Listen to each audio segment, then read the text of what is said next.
Se uma pessoa recorrer aos espíritos adivinhos para andar atrás deles, voltarei minha face contra essa pessoa e a exterminarei do meio do meu povo. Qualquer mulher ou homem que evocar espíritos será punido de morte. Levítico, capítulo 20, versículo 6 e versículo 27. Em Isaías, vemos que é do espiritismo que se trata quando Deus fala de feitiçaria, adivinho e etc. Pois no capítulo 8 e 19 se lê a queixa de Deus. Acaso não consultará o povo, o seu Deus?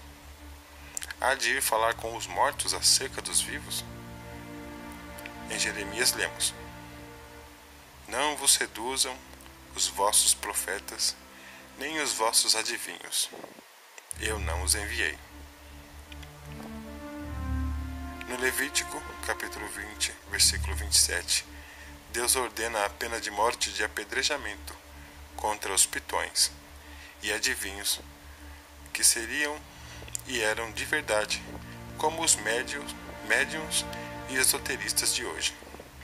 Vê-se isso especialmente em Isaías 47, versículo 13. No Deuteronômio, capítulo 13, versículos de 1 a 5, se encontram passagens bem sugestivas de como Deus se ira contra os que forjam religiões falsas. Abre aspas. Quando o profeta ou sonhador de sonhos se levantar no meio de ti e te der um sinal ou prodígio, e se suceder tal sinal ou prodígio, não ouvirás as palavras de tal profeta e sonhador, porquanto o Senhor vosso Deus vos prova se amais o Senhor vosso Deus.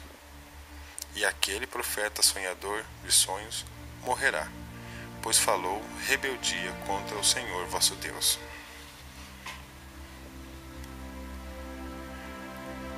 A quem consultar? A Deus ou aos espíritos? Além disso, temos o fato de que esses espíritos entram em contradição entre si. Veja o livro dos Espíritos, capítulo 5, no 222, página 139, do próprio Allan Kardec. Mesmo em relação à reencarnação, os espíritos divergem em seus pronunciamentos. Livro dos Médiuns, tomo C, capítulo 27, no número 8, página 338. A Igreja Católica considera que esses espíritos podem ser demônios, como descreve a Sagrada Escritura, ou simples manifestações subjetivas dos envolvidos, como descreve a psicologia. Como explicar o sofrimento na visão católica?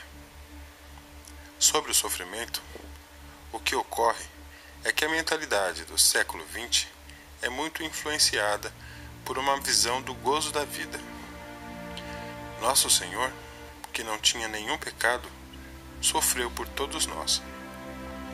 Santa Teresinha do Menino Jesus, quando descobriu sua doença, a tuberculose, ficou muito feliz por poder sofrer em união a Cristo.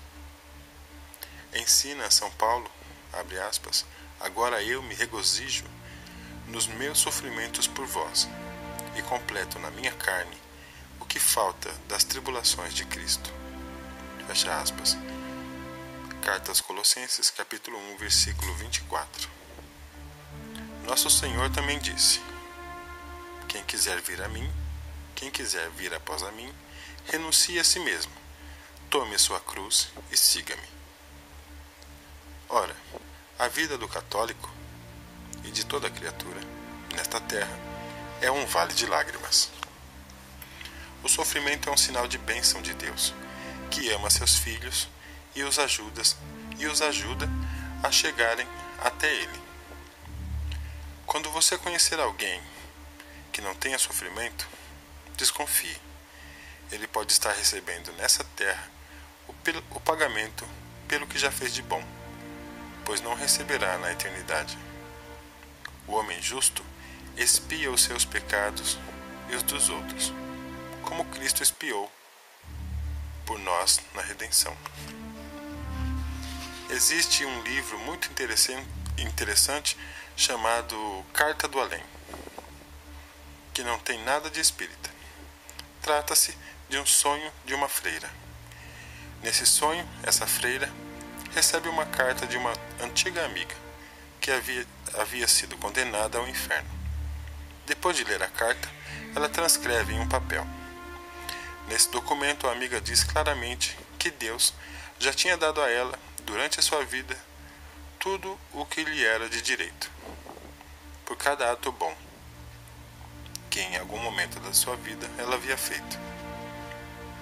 Voltando ao sofrimento, hoje é pouco conhecido o motivo que leva o padre, durante o ofertório, a acrescentar uma gota de água ao vinho que será transformado no corpo, sangue, alma e divindade de nosso Senhor Jesus Cristo. Essa gota de água é o nosso sofrimento de cada homem, que é unido ao sofrimento de Cristo, segundo nos ensina São Paulo, como já visto. Agora eu me regozijo nos meus sofrimentos por vós, e completo na minha carne o que falta das tribulações de Cristo. Quanto mais uma pessoa pode sofrer pelos outros e por si, tanto mais ela se aproxima de Deus por seus méritos e pela assistência de que necessita. Pode-se observar que normalmente, quanto mais sofrida é a pessoa, tanto mais ela tem fé em Deus. O sofrimento aproxima o homem de seu Criador, assim como uma criança procura seu pai quando não consegue resolver por si mesma algum problema. Portanto, não devemos nos assustar com pessoas que sofrem mais do que outras. Elas foram chamadas a uma vocação específica e muito grande. Elas compram graças para outros e intercedem com seus sofrimentos junto ao trono de Deus. Temos o caso de Jó na Sagrada Escritura. Como Jó era fiel, o demônio dizia que a fidelidade dele adivinha do fato de que ele tinha riquezas. Deus então permitiu que o demônio retirasse a riqueza do seu servo Jó. E assim foi. Jó ficou pobre, e sua pobreza bendizia ao Senhor seu Deus. Deus me deu, Deus me tirou. Louvado seja o santo nome de Deus. O demônio, ainda não satisfeito, afirmou que ele era fiel apenas porque tinha uma família muito boa e com muitos filhos. Novamente, Deus permitiu que o demônio atentasse contra a família de Jó. Morreram os seus filhos, ficou apenas a sua mulher. Esta, para provocar a Jó, dizia que ele deveria maldizer a Deus. Já, porém, repetia: Deus me deu, Deus me tirou. Louvado seja o santo nome de Deus. O demônio continuava insatisfeito e lançou sua última carta. Retirou a saúde do grande homem, que os séculos cantam e glorificam em sua paciência. Jó, conta a Sagrada Escritura, ficou com a pior doença da época, a lepra. No monte de sua desgraça, Jó repetia: Deus me deu, Deus me tirou. Louvado seja o santo nome de Deus. Depois de tantas provas de fidelidade, Deus restituiu a saúde, a família e o dinheiro a Jó.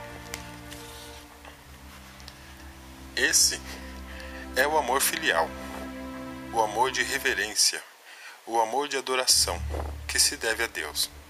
Jó é um dos maiores homens do Antigo Testamento. Ele foi grande por quê?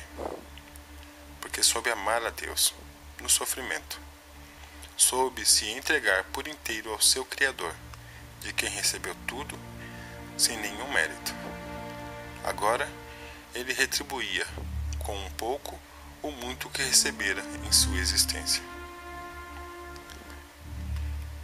Deus nos convida a tomarmos a nossa cruz e a segui-lo.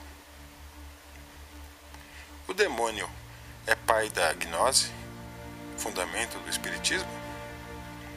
O demônio é o pai do espiritismo. Ele não é um estado de espírito, mas o autor da religião gnóstica, fundamento do espiritismo. Foi dele o primeiro brado igualitário do mundo: não servirei.